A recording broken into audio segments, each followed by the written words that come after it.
Gambit Trucks wants to know. Hi. Hi, Gambit Rock. Wants to know, have you considered the Roland V1 HD or the new Blackmagic ATEM HD? ATEM. Oh, God, I did it. ATEM. HD. I like... Okay, so what you're asking, I believe, is whether we have... Because we've talked a lot about upgrading... how can we upgrade the studio? How can we make it so that switching is more efficient? Because right now, I'm touching a touch screen monitor and it works really well. And if I want to like zoom in and do that kind of thing, but I'm using digital zoom and it's not perfect and those kinds of things.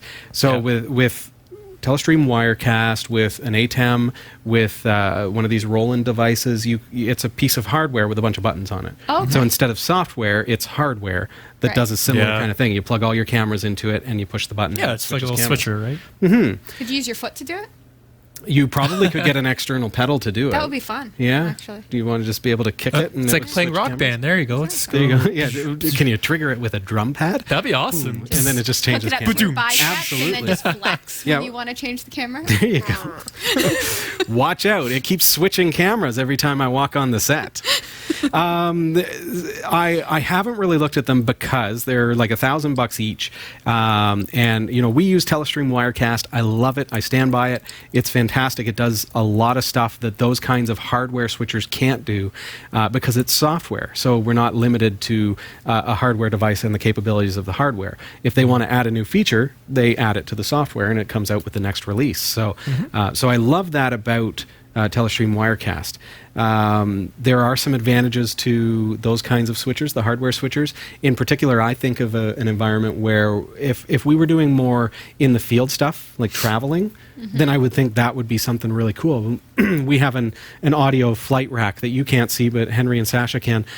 It's a flight box, and we can put the lid on it and take it with us. It'd be cool to have something like an ATEM switcher in there so that if we're doing in the field recording, we don't have to take the giant 200-pound server with us. That would be kind of cool. But in our environment, we're so stationary that this works really well for us, and I think it's cost effective, and it's kind of the route I want to take is sticking with PC. I do have a request. Sure. So my TV is 4K, and I have like a 4K up. My TV is really high definition. Up converting Blu-ray or something? Yeah, everything is really super clear. Okay. Can we not do that ever?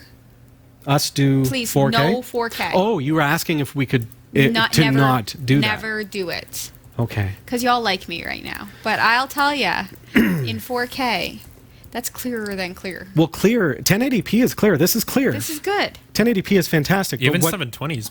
Sure. Awesome. But what happens is when we want to zoom in like this, digital zoom means now it's a little bit fuzzy. It's the same amount of pixels, but it's like you're losing them, right? Yeah, we kind of are.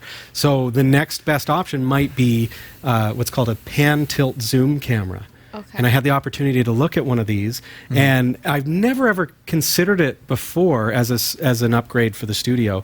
But how cool would it be for us to get another camera, maybe put a DSLR on either side for the close-up shots that we normally use. Right. But a pan-tilt zoom camera allows us to move around the camera as if there's a camera operator with optical zoom. Oh, so does it actually track your face, or do you have to like wear like a little It doesn't tag? track. I haven't seen one that tracks, but no, it's controller based. Oh, okay. So you set up pre-shot shots or preset shots. And it would just move and... You push a button. Do you want to see a clip? Yeah. So this, I had the opportunity to try one of these. Look at that nose. Yeah, look at that nose. But look at the clarity. So this is me acting shocked because I've never seen such a cool camera.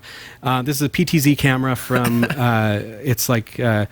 PTZ Optics is the name of the company. So this was just me before hours checking things out. So it has a nice autofocus, and I can, yeah, thanks a lot. No, that was a good I can get in there real close, and you can see, look at my ear there, how crystal clear that is. So if we were doing product demonstrations and things and being able to zoom in with that kind of clarity, now that's how quickly the lens will move from one location to the next. It's like the R2-D2 camera. Yeah, and I'm just kind of moving it around there, and there's the controller, and so what I've done is I've set up a couple of presets, but you can see the zoom is nice and smooth, so you can get nice zoom transitions, and you can pan it around the screen.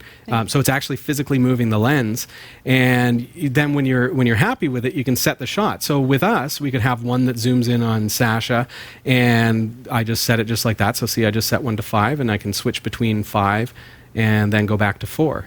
and it's just like that. And That's your entire switcher. amazing. isn't in that your cool? hand. It's kind of like a switcher. So it gives us a whole bunch of new opportunities. And even though it's only 1080p, because it has optical zoom, it gives us this really good crystal clarity and the ability from here to be able to control the camera. Is that something we could do? It's something that would cost us a couple of $1,000s just to get started. It's something we could do. It's something Down the that road. hypothetically we could do if viewers like you wanted to stand behind a project like that, which would be an upgrade. So we would add that as a third camera here on the set, and it may be the answer to some of the questions we've had. How can we improve the video quality?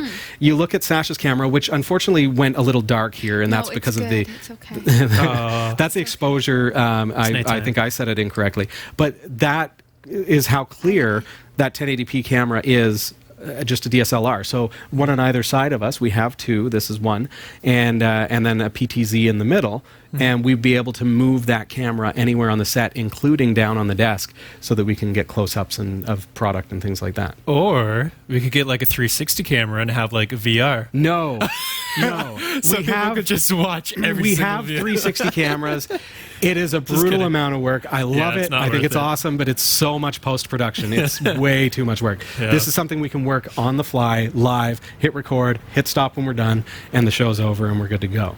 So I love it. What do you think? Post your comments below. If you want to support it, please head on over to donate.category5.tv. Throw a little bit in the tip jar, or a lot if you're able. As I mentioned, it's going to cost at least a couple of $1,000s in order to get that going with the camera that we were looking at. I'd like to see something like that with a controller that is not a TV remote style controller. You can get something that will just push a button and it will switch to the different shots. I like it. But that's something that hopefully will be in the cards for us in the future. And we're all volunteers here, so we appreciate all your support. And regardless of whether that's something you want to support, please do consider supporting us on Patreon.